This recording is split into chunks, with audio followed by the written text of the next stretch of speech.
Semuanya yang kami hormati, siswa-siswi Man 1 Kulon Progo semuanya saja yang berbahagia, hadirin hadirat rahimakumullah. Alhamdulillahirabbil alamin. Puji syukur kita aturkan kehadirat Allah Subhanahu wa taala atas segala limpahan rahmah, inayah, hidayah dan nikmahnya, sehingga pada kesempatan siang hari ini bersama-sama kita dapat berkumpul bermuajah di tempat ini dalam keadaan sehat walafiat biidznillah, amin.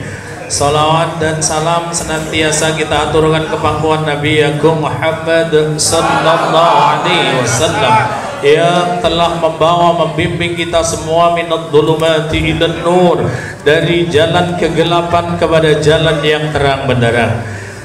Hadirin hadirat jamaah semua rahimakumullah, kita pada kesempatan hari ini ada di bulan Rabiul Awal atau ada di bulan mulut kata orang Jawa. Mohon maaf, saya kondisinya agak batuk-batuk pilek. Mungkin beberapa siswa-siswi tahu di kelas saya sering batuk-batuk juga waktu praktek. Mohon maaf karena memang kebetulan sudah 10 hari ini lebih saya gak enak badan. Tapi kita alhamdulillah semoga dengan acara maulid ini kita sehat semua, amin. Mungkin pada kesempatan hari ini saya juga menyampaikan mungkin sampai jam 11 atau 11.10 menit. Kebetulan saya di bulan maulid ini banyak acara. Tadi malam saya ngisi pengajian di Tawangsari. Hari ini di sini, nanti malam saya ngisi pengajian di Jogja. Besok Sabtu pagi saya di Giripeni. Sabtu siang setelah zuhur di Purwosari Samigaluh. Malamnya di Semen Sentolo. Minggu paginya di Galur, minggu siangnya di Bugel. Jadi mohon maaf kalau saya mungkin juga rodo, maaf ngomongnya gerok-gerok. Anak-anak semua yang kami sayangi, saya ingin menyampaikan bercerita tentang Nabi. Maaf saya biar agak tidak kaku, saya agak maju sedikit dan tidak terlalu dekat membelakangi anak-anak kami yang ada di sini. Anak-anak kami semua, Nabi dilahirkan sangat terkenal. Yang ini saya agak cepat. Nabi ini dilahirkan pada bulan Rabiul Awal pada Yaumul Isnin, hari Senin, tanggalnya tanggal 12. Tahunnya adalah Amul Fil, tahun gajah. Disebut tahun gajah karena ketika Nabi dilahirkan itu ada peristiwa besar di mana datang seorang Raja Abraha yang membuat tempat ibadah yang megah dan mewah di zaman itu dari Mekah 400 km lebih di sana, tapi tempat yang dibuat mewah oleh Abraha itu sepi, sementara Ka'bah itu ramai orang datang untuk berkunjung beribadah di sana.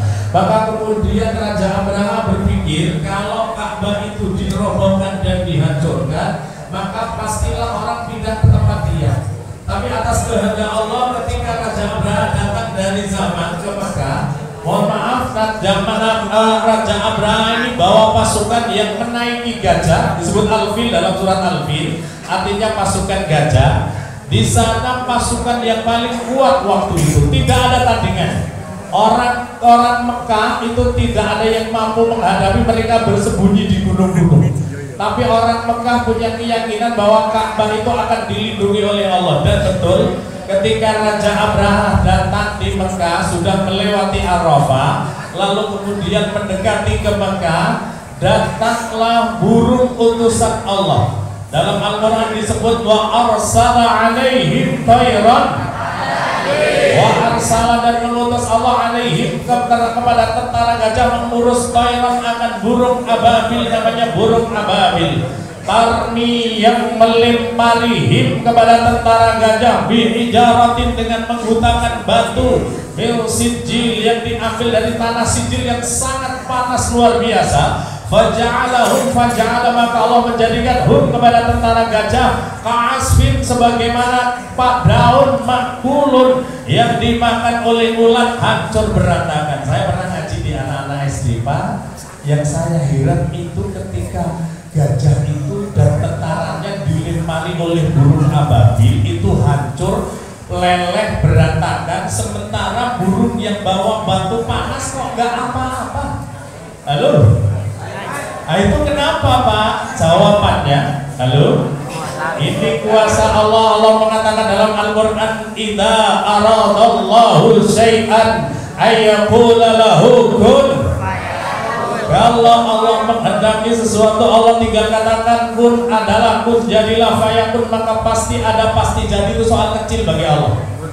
Maka kemudian pasukan gajah semuanya hancur sia-sia dan Ka'bah tetap utuh. Di tahun yang sama Nabi dilahirkan. Lah ketika Nabi itu dilahirkan, itu kemudian Nabi tidak lama disusukan kepada Suwaibah. Suwaibah ini salah seorang budak yang diperdekakan oleh Abu Lahab karena dia itu senang terhadap keponakannya lahir. Maka kemudian Suwaibah menyusui beberapa minggu, gak lama. Kemudian Nabi ini disusukan kepada Halimatus Sa'diyah.